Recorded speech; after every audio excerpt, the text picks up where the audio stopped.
υπάρχει μία αποτύπωση συγκεκριμένη που μπορεί να ξεκινάει από την Αττική και την Αθήνα και να φτάνει και στην περιφέρεια. Είναι προφανές ότι έχουμε κάνει μια αρχή. Αυτό που εμείς διαπιστώνουμε είναι ότι οι μηχανισμοί εξουσίας στην τοπική αυτοδιοίκηση δεν ιτώνται εύκολα. Ναι. Και δεν ιτώνται εύκολα γιατί είναι τόσο στεγανοί μέσα στην κοινωνία, με όρους διαπλοκής και διαφθοράς, όπου εκεί πρέπει να το αλλάξουμε εκ βάθρων, για να μπορέσουμε κάποια στιγμή να αλλάξουμε και τις εξουσίες στην τοπική αυτοδιοίκηση. Είναι αλήθεια αυτό που λέτε. Από την άλλη πλευρά, είναι πραγματικά, μπορείς να δεις από δύο πλευρές, ας πούμε, την επικράτηση του κυρίου Παυλίδη και να τη μετρήσεις, να τη χαρακτηρίσεις. Μπορεί να χαρακτηριστεί ως μνημονιακή ψήφος? Είναι πολύ περίεργο. Όχι, δεν μπορεί να χαρακτηριστεί ως μνημονιακή ψήφος. Να πω ότι το 45% της αποχής λέει κάτι.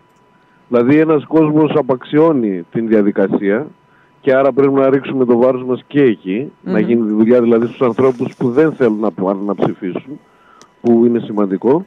Το δεύτερο έχει να κάνει με το ότι ο κύριος Παυλίδης εμφανίστηκε μέχρι τέλους ως μη μνημονιακός, για να μην πω αντιμνημονιακός, αλλά μη μνημονιακός. Και ανεξάρτητος.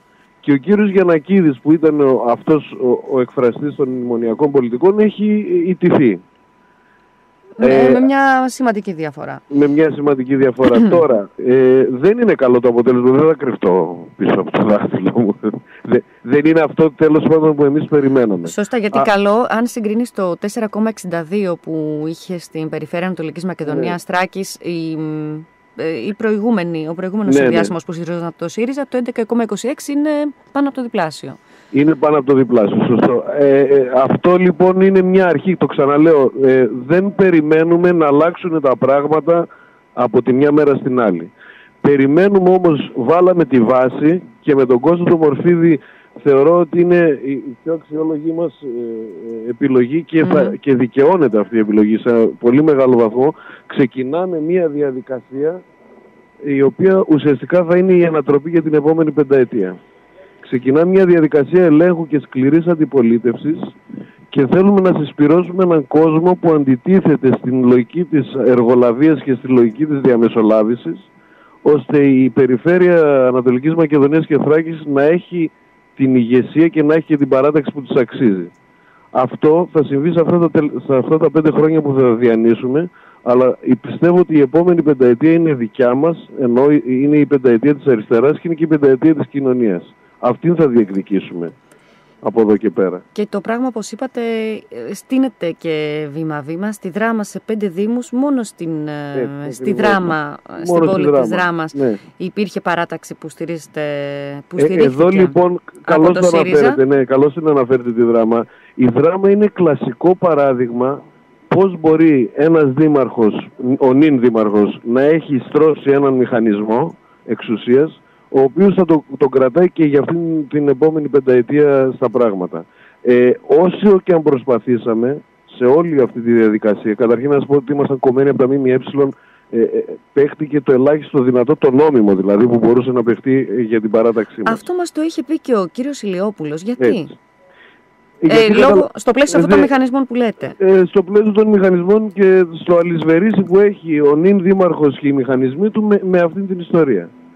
Και επίσης βρίσκαμε τείχο στις υποψηφιότητες, στις προτάσεις ας πούμε, που συζητούσαμε με ανθρώπους που ήταν ανοιχτοί, συζητούσαν μαζί μας να μας βοηθήσουν, αλλά δεν θέλαν να πάρουν το ρίσκο, γιατί σε μια κοινωνία όπως και της Δράμας και της Καβάλας και της Κράνης, ξέρετε, υπάρχουν διάφορα συμφέροντα, δεν θέλει κόσμος ακόμα και τώρα να εκτεθεί.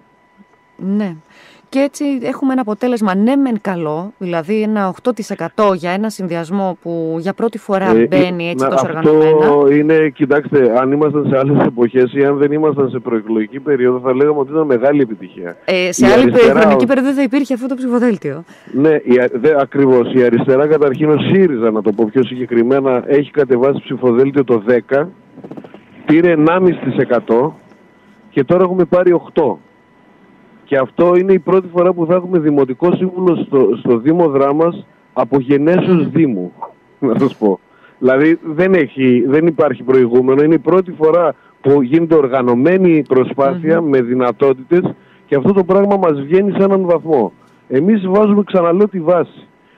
Δεν θα είναι ένας δημοτικός σύμβουλος στο Δημοτικό Συμβούλιο, θα είναι μια παράταξη ζωντανή, όπως ζωντάνεψε τους τελευταίους 2 μήνες που κάναμε την προσπάθεια. Είναι μια παράταξη που λειτουργεί συλλογικά και είναι και μια παράταξη που θα φέρει τα πάνω κάτω στο Δήμο μας. Και θα μας δώσει και την ευκαιρία να επεκταθούμε και στους άλλους δήμους, γιατί αυτό το πράγμα είναι πλέον απαιτητό από την κοινωνία. Όλοι μας λέγανε ότι θα μπορούσαμε να κατέβουμε και στην Προσοτσάνη και στο Δοξάτο και στον Ευρωκόπη. Αυτό λοιπόν το χτίζουμε τώρα. Αυτή τη στιγμή δηλαδή ξεκινάμε μια δουλειά η οποία θα μας πάρει χρόνο. Αλλά όπως και να το κάνουμε, δεν αλλάζουν τα πράγματα με διακόπτη. Αλλάζουν με συλλογικότητα, με γείωση μέσα στην κοινωνία, με διάλογο με την κοινωνία και τα προβλήματα που προκύπτουν, και αυτό θα προσπαθήσουμε από εδώ και πέρα. Είναι η αρχή. Ας δούμε λοιπόν αυτό το αποτέλεσμα στην αρχή μια συνολικής ανατροπής που παλεύουμε όλα αυτά τα χρόνια. Και μια αρχή που ξεκίνησε πολύ δυναμικά από την Αθήνα και από την περιφέρεια Αττικής. Θέλω το σχόλιο σας.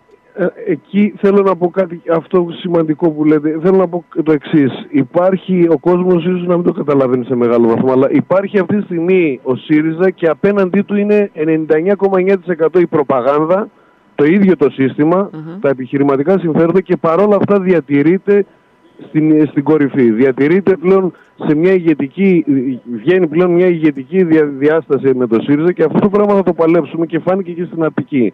Στην Αθήνα να θυμίσω ότι ο Γαβρίλης Σακελαρίδης ήταν 3ος ή 4ος στις δημοσκοπήσεις. Ναι.